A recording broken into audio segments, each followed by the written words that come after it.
E aí, pessoal, tudo certo? Bem-vindos aí ao Didática Tech. Vamos dar sequência então no nosso estudo sobre os tipos de dados na linguagem R, ok? A gente já passou aí por armazenamento numérico, de caracteres, de fatores, e agora vamos falar sobre o armazenamento lógico, que é o último tipo que a gente vai ver aqui, tá? Ainda existem algumas outras opções, mas são bem mais raras, são momentos muito específicos e mais avançados que a gente vai utilizar. Então, caso a gente utilize algum armazenamento diferente desse que a gente está mencionando aqui, no futuro já vai ser num estágio bem mais avançado, vocês já vão ter bem mais conhecimento, vai ficar mais fácil da gente explicar caso seja necessário, ok?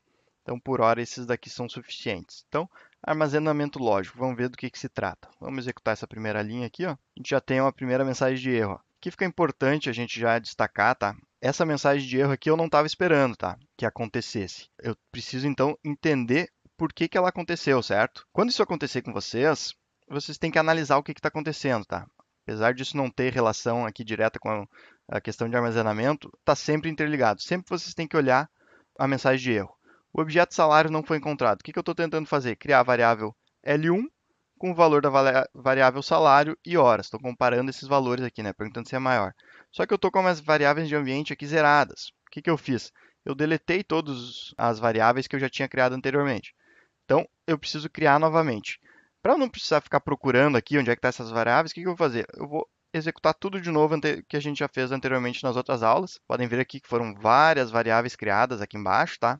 E agora eu tenho certeza que eu não vou ter nenhuma mensagem de erro com relação a esse problema. Vamos executar aqui.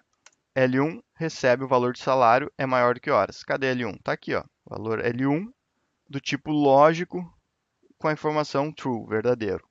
Ou seja, eu criei uma variável do tipo lógico. Ela não é nem do tipo numérico, nem do tipo fator, nem do tipo caractere, né? É o tipo lógico que simplesmente vai receber a informação verdadeiro ou falso, 0 ou 1 no caso, né? Se eu executar aqui o L1, ele vai me dizer que é true, é verdadeiro. Vamos criar a variável L2 agora, que é o contrário, né?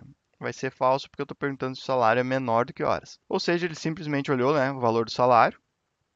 Cadê o salário aqui, ó? Aqui embaixo. Salário 3.450 e horas 220. Obviamente, salário é maior do que horas. Então, salário é maior que horas, verdadeiro, e salário não é menor do que horas, falso. Eu também posso criar diretamente uma variável lógica com a informação verdadeiro ou falso, certo? Ó, criei lógico aqui, ó. Tá aqui. A variável lógico que eu criei, poderia ter qualquer nome, né? Variável lógico é do tipo lógica com valor true. Por que isso? Porque eu passei diretamente a palavra reservada true. Aqui, nesse caso, não é uma função, não é uma variável, mas sim a palavra reservada do R true, ok? Com isso, o R entendeu que eu estou falando no armazenamento lógico e já salvou essa variável como do tipo lógico. Se eu fizer aqui a mesma coisa, ok? Criando uma outra variável, lógico 1, agora passando true entre aspas, vocês vão ver que não vai ser esse mesmo comportamento. Cadê o lógico 1 aqui, ó? Lógico 1, onde é que tá? Aqui. Ó, entenderam porque normalmente eu limpo aqui as variáveis de ambiente, tá? Fica bem mais prático, bem mais rápido da gente trabalhar, né? Pode ver também aqui uma outra observação importante. Não está organizado aqui no meu caso por ordem alfabética, está organizado por tipo. Então ele está agrupando todas as variáveis do tipo caractere, todas as variáveis do tipo fator e assim por diante. Essa é a organização. Eu posso mudar aqui, ó. Vou clicar em nome. Agora eu organizei em ordem alfabética dos nomes das variáveis. Então agora o lógico aqui, ó, está ao lado lógico que a gente criou com a palavra reservada true e o lógico 1 que a gente criou com a palavra true entre parênteses, entre aspas, desculpa. Lógico 1 é do tipo caractere. Lembram que eu já comentei, né, nos vídeos anteriores? Sempre que a gente criar uma variável indicando um valor entre aspas, seja aspas duplas ou simples, esse valor vai ser criado como tipo caractere. Ou seja, a mesma coisa, mas entre aspas, e mudou completamente. Vamos ainda criar o lógico 2 aqui, ó. Agora a gente criou um lógico 2 e acabou sendo criado um tipo numérico. Por que isso? Porque a gente passou valores numéricos e também a gente passou a palavra true. Como é que ele conseguiu criar, né, do tipo numérico? Pode ver aqui, ó, quando a gente executa, vamos executar aqui o lógico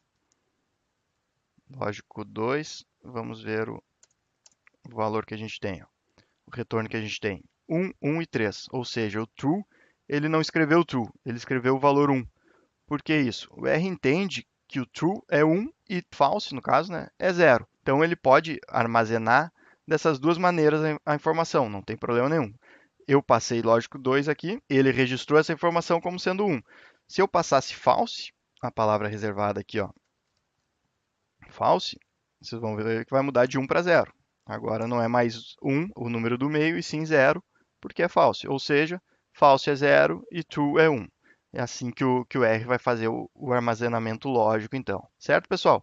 O armazenamento lógico também é muito importante, tá? No nosso dia a dia a gente vai lidar bastante com ele, tá? Muitas vezes a gente vai querer comparar uma variável com outra, tentar descobrir se é 0 ou 1. Então o R vai armazenar dessa forma, ou a gente mesmo vai criar uma variável do tipo de armazenamento lógico, ok? Na próxima aula, então, a gente dá sequência aí, falando já das estruturas básicas de dados que a gente tem, tá? Vamos entrar nos vetores aí um pouco. Não precisam se assustar com o nome, tá? Apesar do nome vetor aqui, o pessoal pode lembrar lá da matemática, já pensar que é algo complexo e tudo mais, apesar de que a gente já viu em outros vídeos aqui no canal, né, sobre vetores, que não é nada complexo, né? É simples de entender, a gente só precisa parar um pouco para analisar, né, e ver de uma forma didática que é simples quando a gente fala do vetor lá da álgebra, né? Mas aqui não é disso que a gente está falando, tá? É uma estrutura de dados que o R utiliza, que é chamada de vetor. A gente vai ter outras, tá?